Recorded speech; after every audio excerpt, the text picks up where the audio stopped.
మీ జీఐఈటీ ఇప్పుడు జీజీయూగా మారింది. 2000కు పైగా ప్లేస్మెంట్స్, ఐపీఎం, కేపీఎంజీ వంటి సంస్థలతో ఇంటిగ్రేటెడ్ కోర్సులు. యూపీఎస్సీ కోచింగ్, అడ్మిషన్లు ఓపెన్. సంగారెడ్డిలోని రామచంద్రాపురం అనే ప్రాంతంలో గుడిలో, అది కూడా కాళీమాత ఆలయంలో సభ్య సమాజం మొత్తం తలదించుకునేటువంటి దారుణ ఘటన జరిగింది. అదే గుడిలో పూజారిగా పనిచేస్తున్నటువంటి సాయన్న అనే పెద్ద ఆయన మనవరాలు వయసున్నటువంటి అమ్మాయి మీద లైంగిక దాడికి పాల్పడ్డాడు. అది కూడా గర్భగుడిలో. ఆ విజువల్స్ ఇప్పుడు మీరు స్క్రీన్ మీద చూస్తున్నారు.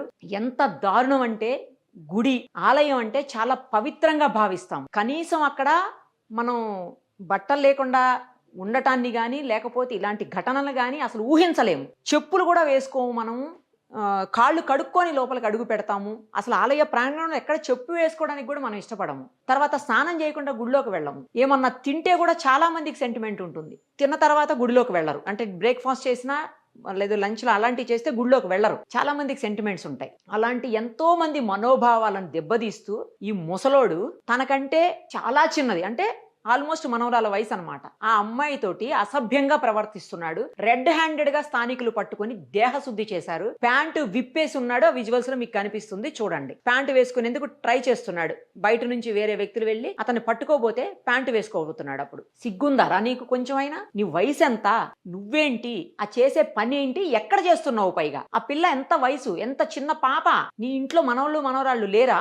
నీ కూతురు పిల్లలో, నీ కొడుకు పిల్లలు అయితే ఇట్లానే చేస్తావా నువ్వు? ఇంత దరిద్రంగా ఏంట్రా పనికి మాలినోళ్ళలారా. అది కూడా గుళ్ళో పవిత్రంగా భావించేటువంటి పవిత్రమైనటువంటి స్థలంలో, ఆలయంలో, అమ్మవారి ముందు నీకు కొంచెమన్నా భయం ఉందా? ఫస్ట్ అసలు అమ్మవారి ముందు ఇలా చేస్తే అమ్మవారి నిన్ను ఊరుకుంటుందా?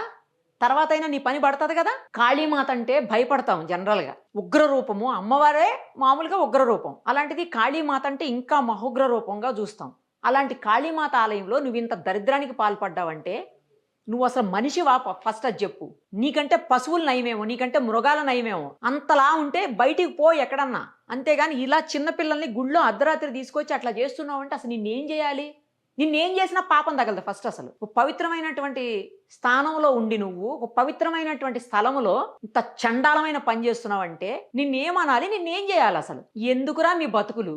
ఏం చేసుకోవడానికి?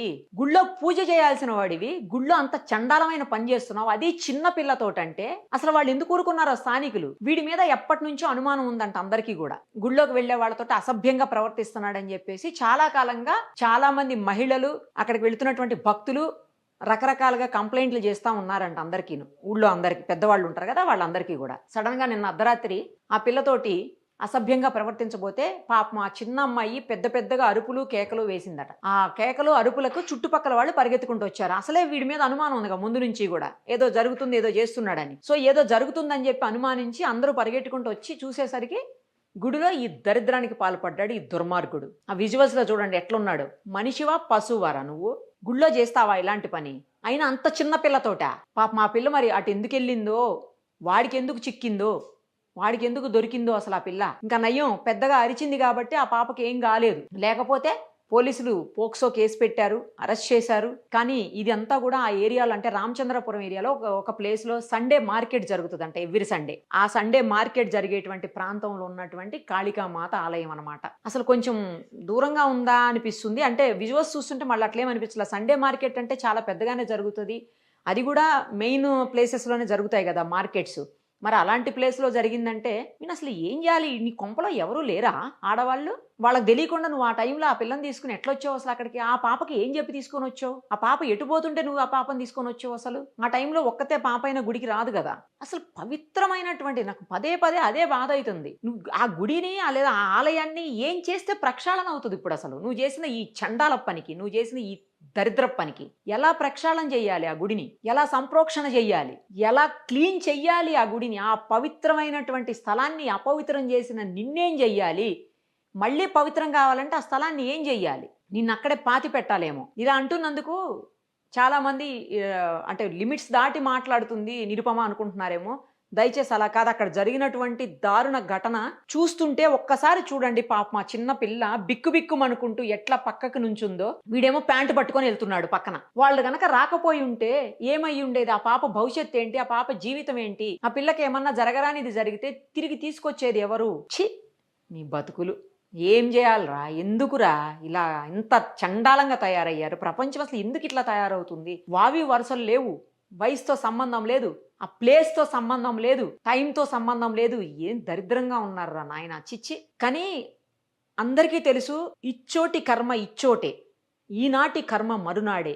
అనుభవించి తీరాలంటే ఇదే ఈ సృష్టి నియమం. తప్పు చేసినటువంటి ఏ వ్యక్తికైనా శిక్ష పడే తీరుతుంది. అది చట్ట ప్రకారం పడుతుందా? లేకపోతే సమాజం విధిస్తుందా? లేదు అంటే చూస్తున్నటువంటి భగవంతుడు చేస్తాడా? శిక్ష వేస్తాడా? కానీ ఖచ్చితంగా జరుగుతుంది. శిక్ష విధించే తీరతారు. మీరు శిక్ష అనుభవించాల్సిందే. చేసిన ప్రతి తప్పుకి శిక్ష అనుభవించాల్సిందే. పోక్సో కేసులో నువ్వు లోపలికి పోతే మళ్ళీ నువ్వు చచ్చేదాకా బయటికి రావు. నీ వయసు అంత ఉంది కదా మరి. సిగ్గు, శరం, మానం, మర్యాద ఏమీ లేకుండా చచ్చారు ఇంత దారుణంగా. గుళ్ళో అమ్మవారు పక్కన పెట్టుకొని నీకు కొంచెమన్నా భయం లేదేంట్రా అసలు? కొన్ని వేల మందికి, లక్షల మందికి అక్కడ పవిత్రమైనటువంటి స్థలము, పవిత్రంగా వచ్చి మనం కోరుకున్న కోరికలు తీరాలని, అలాగే మనం ఇబ్బందులు పాలవకుండా అన్ని రకాలుగా మన జీవితాలు బాగుండాలని, పిల్లల భవిష్యత్తు బాగుండాలని, మంచి జరగాలని, సమాజానికి మంచి జరగాలని అందరూ వచ్చి అక్కడ కోరుకునేటువంటి ఒక అత్యంత పవిత్రమైనటువంటి స్థలం అది. అలాంటి చోట నువ్వింత నీచానికి, నికృష్టానికి, ఇంత చండాలానికి, దరిద్రానికి పాల్పడ్డావంటే నిన్న ఆ అమ్మవారు ఒకవేళ ప్రజలంతా క్షమించేమన్నా కొట్టి వదిలేస్తారేమో, శిక్షబడి కొన్నేళ్ళు ఉంటావేమో జైల్లో, కానీ అమ్మవారైతే వదిలిపెట్టదు. అనుభవించే తీరతావు ఖచ్చితంగా. నాకు అసలు వాడిని ఎదురుగుండా ఉంటే అసలు ఎంత కోపం వస్తుందంటే అంత కోపం వస్తుంది. మీ ఇంట్లో కూడా ఉంటారు కదా ఆడపిల్లలు, నీ కూతుళ్ళ రూపంలో, నీ మనవరాళ్ళ రూపంలో, నీ చెల్లెళ్ళ రూపంలో, మీ అక్కల రూపంలో, మీ అమ్మ రూపంలో ఇలా ఆడవాళ్ళు ఉంటారు కదా. వాళ్ళకి ఏదన్నా జరిగితే ఇట్లానే ఊరుకుంటారా మీరు? ఇలా చేస్తారా అసలు మీ ఆడవాళ్ళ పట్ల మీరు? ఆ పాప అదృష్టం కొద్దీ బయటపడింది పాపం. కానీ చట్టం నుంచి నేను మళ్ళీ అదే చెప్తున్నాను, చట్టం నుంచి తప్పించుకోలేరు. మీరు చేసినటువంటి తప్పుకి శిక్ష అనుభవించే తీరుతారు. ఒకవేళ చట్టం నుంచి ఏ కారణంతో తప్పించుకున్న, ఇంత విజువల్స్ ఉన్న తర్వాత తప్పించుకోలేరు. తప్పించుకున్న తర్వాత ఒకవేళ బయటకు వచ్చేసి హ్యాపీగా ఉందాం అనుకుంటే ఆ అమ్మవారు, ఆ భగవంతుడు మిమ్మల్ని వదిలిపెట్టరు. ఇదైతే పక్కా.